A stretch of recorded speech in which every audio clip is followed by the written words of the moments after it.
Shahriar Alam Shamya campus সংলগ্ন এলাকায় শহীদ হয়ে হত্যাকাণ্ডের শিকার হয়ে আমরা তার হত্যাকাণ্ডের বিচার এখন পর্যন্ত চলমান রয়েছে। যারা মব তৈরি করলো সাম্যের হত্যাকাণ্ডকে ভিন্ন খাতে প্রবাহিত করার জন্য একের পর এক ন্যারেটিভ তৈরি করলো, তখন তারা কিন্তু মুখ বুজে সহ্য করেছিল।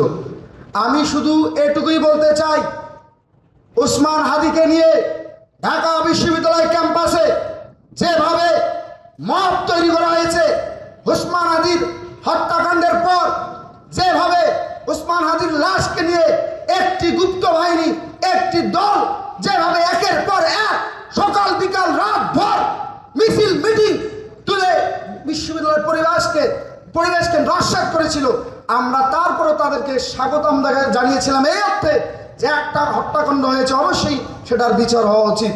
তারা ফেসবুকে, সোশ্যাল মিডিয়ায় তুচ্ছ তাচ্ছিল্যের সহিত প্রচার করেছিল।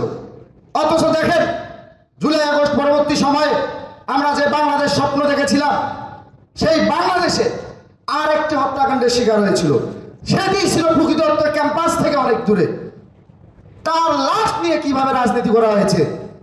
ওসমান হাদি সেও জুলাই আগস্টের সম্মুখ সারি সহযোদ্ধা, এ ব্যাপারে আমাদের কোনো আপত্তি নেই, আমরা তাকেও ধারণ করি।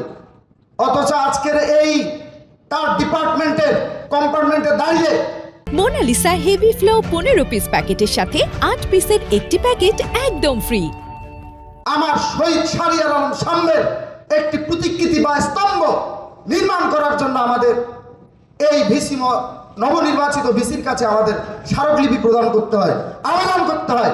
তার পরিবারের লোকজন যখন শহীদ শাহরিয়ার আলম শাম্যের প্রতিকৃতি বা স্মৃতিস্তম্ভ স্থাপন করার জন্য আকুলভাবে আবেদন করছিল, তখন আমি শুনছিলাম এবং ভাবছিলাম, শাম্য জুলাই আগস্ট সম্মুখসারী সহযোদ্ধা এবং ওসমান হাদিও সহযোদ্ধা।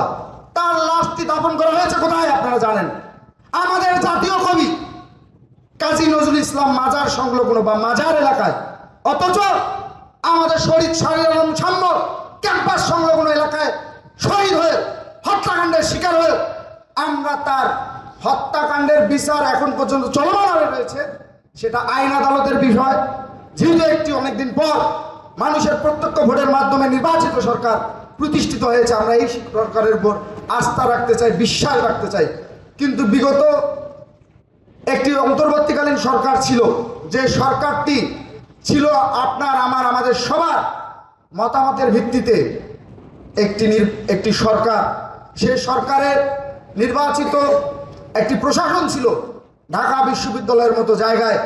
সেই প্রশাসনের মাননীয় ভিসি মহোদয় শাম্য হত্যাকাণ্ডের দিন, যেদিন শাম্যের সহপাঠীরা তার বিচারের দাবিতে ভিসি বাসভবনে গিয়েছিল, সেদিন আপনারা দেখেছিলেন সেই মাননীয় ভিসি নিয়াজ আহমেদ খানের সেই শিশুসুলভ আচরণ আপনারা দেখেছিলেন। আপনারা দেখেছিলেন যে ওই সময়কার যে প্রশাসন ছিল তারা কিভাবে বিষয়টিকে, আমাদের বর্তমান ভিসি ইতিমধ্যেই বলেছেন ওই সময় ওই ভিসি নার্ভাস ছিল। আমরা বিশ্বাস করতে চাই, যেহেতু তিনি বাংলাদেশের সর্বোচ্চ বিদ্যাপীঠ ঢাকা বিশ্ববিদ্যালয়ের ভিসি ছিলেন, তিনি অবশ্যই তার শিক্ষার্থী নিহত হয়েছে, হত্যাকাণ্ডের শিকার হয়েছে, এজন্য তার মনোকষ্ট হয়েছে বলে আমরা জানি।